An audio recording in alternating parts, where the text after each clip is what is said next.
안녕하세요.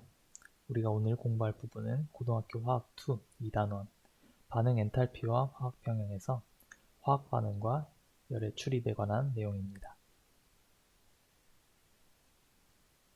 먼저 반응열에 대해서 살펴보고 그 뒤에 반응 엔탈피라는 개념에 대해서 알아보도록 하겠습니다. 화학 반응이 일어날 때 반응물과 생성물의 에너지는 서로 다릅니다. 그래서 그 에너지 차이만큼 열을 흡수하거나 방출하게 됩니다. 여러분이 주변에서 흔히 살펴볼 수 있는 손난로는 철가루와 산소의 반응을 이용한 것입니다. 손난로에서 철은 산소와 반응하여 산화철을 형성합니다. 이때 열이 발생하여 주변을 따뜻하게 할 수 있고 손난로의 역할을 할 수 있게 되는 것입니다. 반응열에 대해서 조금 더 얘기하기 전에 여러분은 여러 학에서 얘기하는 반응계와 주의라는 개념에 대해서 알아야 합니다. 손난로를 예를 통해서 살펴볼 수 있겠습니다. 손난로에서 반응계는 철과 산소가 반응하여 산화철을 형성하는 네모 박스로 둘러싼 부분이고요.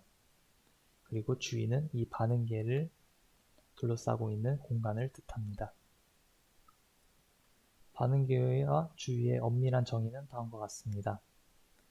반응계는 화학 반응에 참여하는 반응물과 그 반응 결과로 생성되는 생성물을 통틀어 일컫는 말입니다.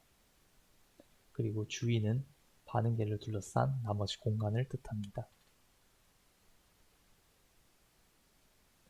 다시 반응열로 돌아와서 반응열은 화학 반응에서 반응물과 생성물 사이에 출입하는 열을 뜻합니다.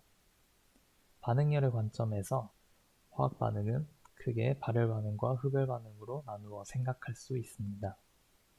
발열 반응은 화학 반응이 일어날 때 열을 방출하는 반응이고, 흡열 반응은 화학 반응이 일어날 때 열을 흡수하는 반응입니다.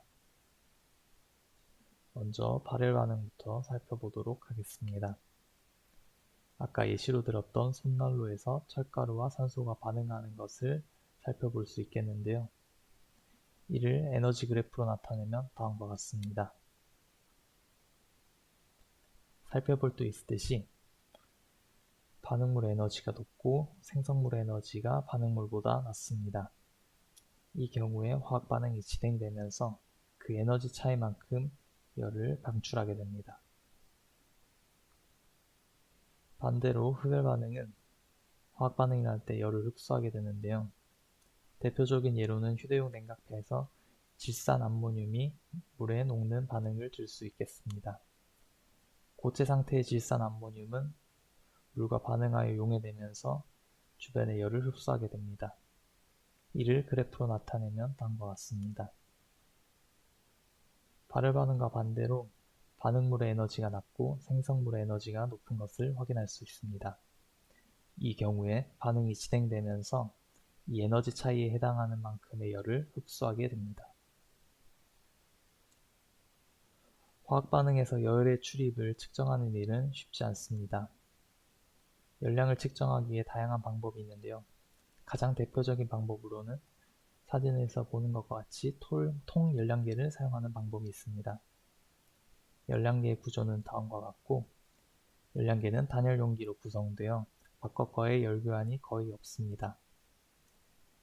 여기에서 내부에서 화학 반응을 일으켜 열량계 내부의 물과 용기의 온도 변화를 측정하여 화학 반응에서의 열량을 측정할 수 있습니다.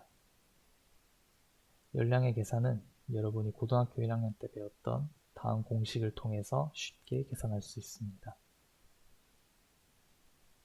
아까 언급했듯이 열량계와 바깥에 열교환이 없다고 가정하므로 반응에서 방출하는 열량은 물이 흡수하는 열량과 통열량계가 흡수한 열량의 합으로 생각해서 계산하면 되겠습니다. 다음으로 살펴볼 개념은 반응 엔탈피입니다.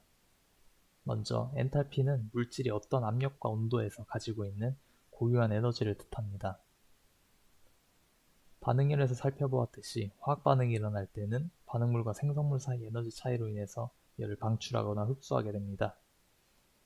이 에너지 차이를 반응 엔탈피라고 하며 델타 H로 나타낼 수 있습니다.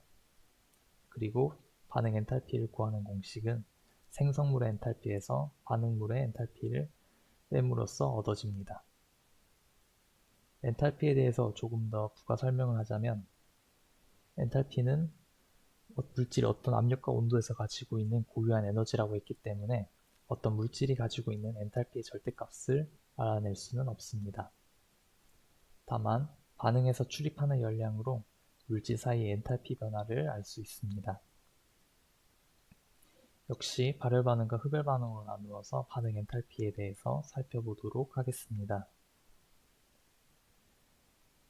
발열 반응에서의 엔탈피 변화는 아까 반응열 단원에서 살펴본 것과 같은데요. 같은 예를 들어서 살펴보도록 하겠습니다. 아까 보았듯이 반응물보다 생성물의 엔탈피가 더 낮습니다. 이 경우에 델타 H는 음수가 됩니다. 그리고 발열 반응에서는 반응 엔탈피에 해당하는 열을 방출한다고 생각할 수 있습니다. 측정되는 반응열 Q는 양수로 나타나게 됩니다. 여기서 Q는 마이너스 델타 H라는 관계를 확인해 볼 수 있겠습니다. 반대로 흡열 반응에서는 반응물보다 생성물의 엔탈피가 더 높습니다. 이 경우에 델타 H는 양수가 됩니다. 흡열 반응에서는 반응 엔탈피에 해당하는 열을 흡수하는 것이 되며 역시 측정되는 반응열은 음수로 나타내게 됩니다. 여기까지 반응열과 반응 엔탈피에 대해서 간단히 살펴보았고요. 내용을 정리해 보도록 하겠습니다. 화학 반응이 일어날 때 방출하거나 흡수하는 열을 반응열이라고 하며 일정한 압력과 온도에서 물질이 가지고 있는 고유한 에너지를 엔탈피라고 부릅니다. 일정한 압력에서 화학 반응이 일어날 때 생성물의 엔탈피에서 반응물의 엔탈피를 뺀 것을 반응 엔탈피라고 합니다. 오늘 배운 내용을 잘 정리해서 수업 시간에 만나보도록 합시다. 고생하셨고 수업 시간에 뵙겠습니다. 감사합니다.